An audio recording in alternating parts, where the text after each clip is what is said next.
Good morning and welcome to Today on Saturday. I'm Tracy Grimshaw. Coming up soon on the program, we'll meet Sheikh Ahmed Deedat, the Muslim missionary who chose Good Friday to deliver a message many Christians regard as an affront. First this morning to a story that has scandalised local church leaders this Easter weekend. Sheikh Ahmed Deedat is a South African Muslim missionary who's in Australia to deliver a provocative message in his lecture, Easter, a Muslim Viewpoint. In a country that prides itself on the right to free speech, it is not the content of his lecture that's caused affront, it's the timing. Sheikh Deedat delivered his speech on the most solemn day of the Christian calendar, Good Friday. Sheikh Deedat joined me earlier. Good morning to you. Good morning, ma'am. What's the purpose of your visit to Australia? My purpose is to educate my people, as well as the Christians in this country, regards to our relationship with Christianity, because Islam is the only non-Christian faith which makes it an article of faith for its followers to believe in Jesus. No Muslim is a Muslim if he does not believe in Jesus. See, the bulk of mankind, the non-Muslims, they do not know that in this holy book of ours, the Holy Quran, is enshrined Jesus Christ.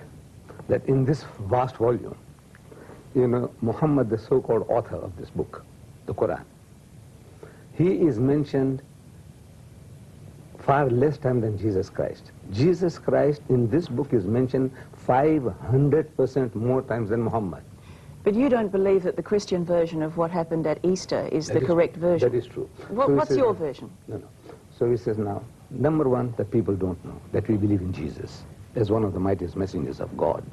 We believe in his miraculous birth, which many modern-day Christians, including the bishops of the Anglican Church, they don't believe today, but we believe.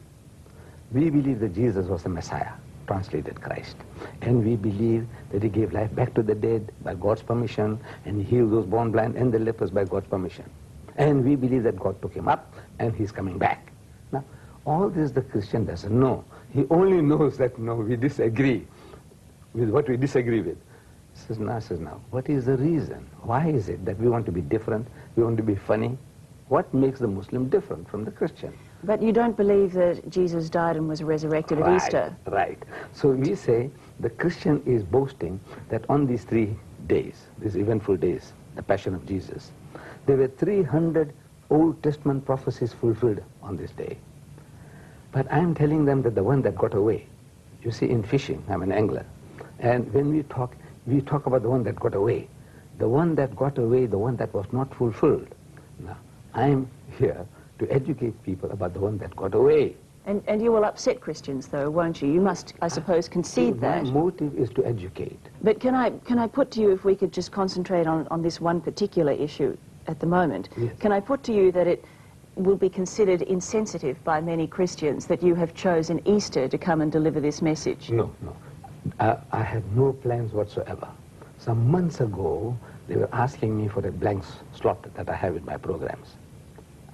So it's a coincidence that it's Easter? It is unbelievable. My very first major lecture happens to be on Good Friday. Extraordinarily unbelievable. It's extraordinary. But coincidences do happen. But now, to me, this is the most appropriate subject for the day. Let's say on Christmas Eve, on Christmas Day, the birth of Jesus, we're supposed to celebrate. I'm talking about the passion of Jesus. What happened to him and how he died, and then they beat him up. No, doesn't make sense. Doesn't make sense. When you talk about Easter at Christmas time, it doesn't make sense. You talk about Easter time. All right, well, let's say at Ramadan, the Pope goes to Tehran and says, you've got it all wrong. Right, okay, come. Well, how would he be received? His Pope, His Holiness, yes. Just coincidence that you mentioned his name. He has just written a book called Crossing the Threshold of Hope. It had become the world's bestseller in 12 countries immediately on publication. In this, he says, we must have a dialogue with the Muslims. So, suppose it's a coincidence that Ramadan is the occasion when he happens to be in Tehran, and we are having a dialogue. He says, now look, you people, man, you're killing yourself. Who the Pope will reason with us. He said, you Muslims, you pray 5 times a day. Every day of the year. Then, that whole month of Ramadan, you're going to go through hunger and thirst. Because from before sunrise to sunset, the Muslim, no eating, no drinking, no sniffing, no smoking. So what kind of life are you people leading? Is your God hungry for that? Is your God hungry for your prayers? Is he hungry for your fasting? He says no. Now he has a right. He has a right to say, look, there is an easy way. Can I ask you this? Are you expecting trouble on your visit to Australia? Because I notice you have 2 bodyguards in the studio here. This is the first time in my life. I don't know Australia. You know, it's a rough country, or like the old cowboy days. I don't know. You know, the cowboys and crooks we see in films. I thought maybe this vast continent, please forgive me. Please forgive me. Australia has enshrined in its democracy freedom of speech, Sheikh. I don't think that... I don't know. I experience it very much. I appreciate it very much. But you know, you don't know, man, you don't know what's going on. Like when I go to America, the West, I don't know. There's the cowboys and crooks are still around, you know, with the guns ready for blazing away. Can I ask you this? Why, do you believe that we must all worship the same God? I mean, we don't all eat the same food. We don't all speak the same language. Why must we all worship the same God? Why isn't there room for us all to differ? No. We must tolerate each other's points of view, differences.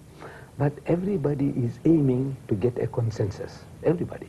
The Christian wants the whole world to be Christianized. True or false? Look at the present moment. There are 35,000 crusaders occupied in Africa, raising the dust.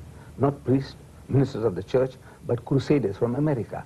They want to change the continent. They want to make Africa a Christian continent. In 1977, in Indonesia, there were 6,000 crusaders trying to convert the Indonesians, and they have succeeded so far in converting 15 million Indonesians into Christianity. And by the turn of the century, they want to make Indonesia a Christian nation. Now, this is an aim, a noble aim, from the Christian point of view.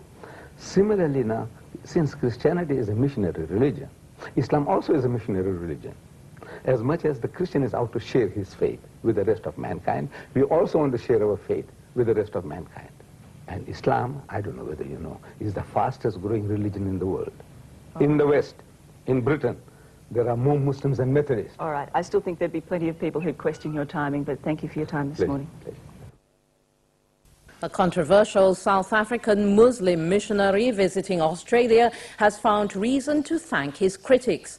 Sheikh Ahmed Deedat says those who have criticized the timing of his first Australian lecture have done him an enormous favor.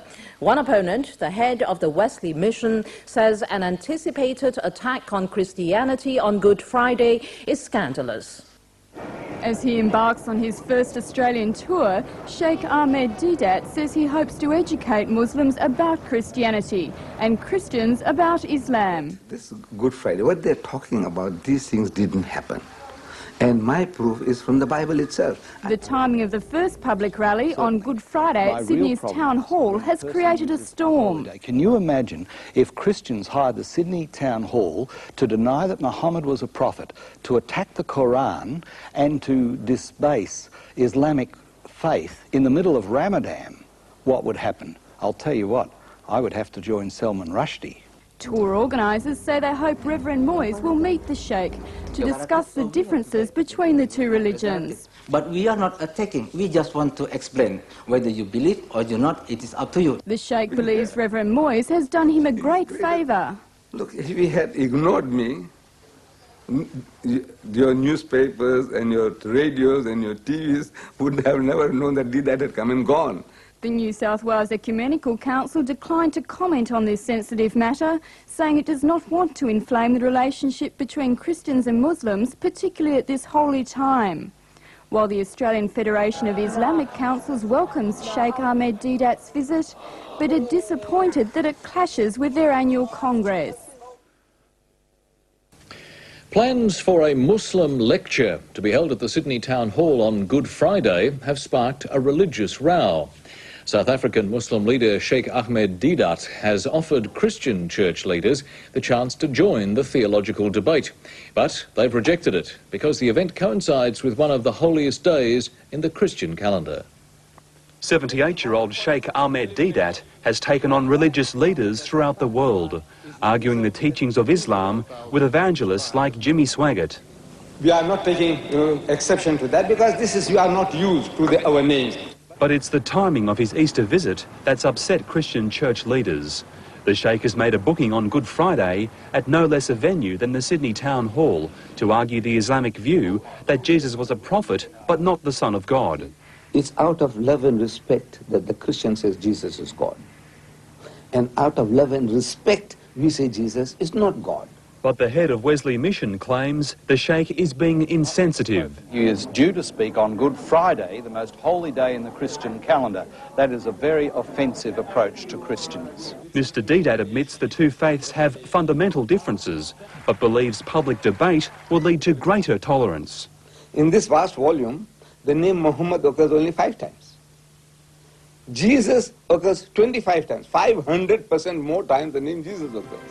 He is the King of Kings.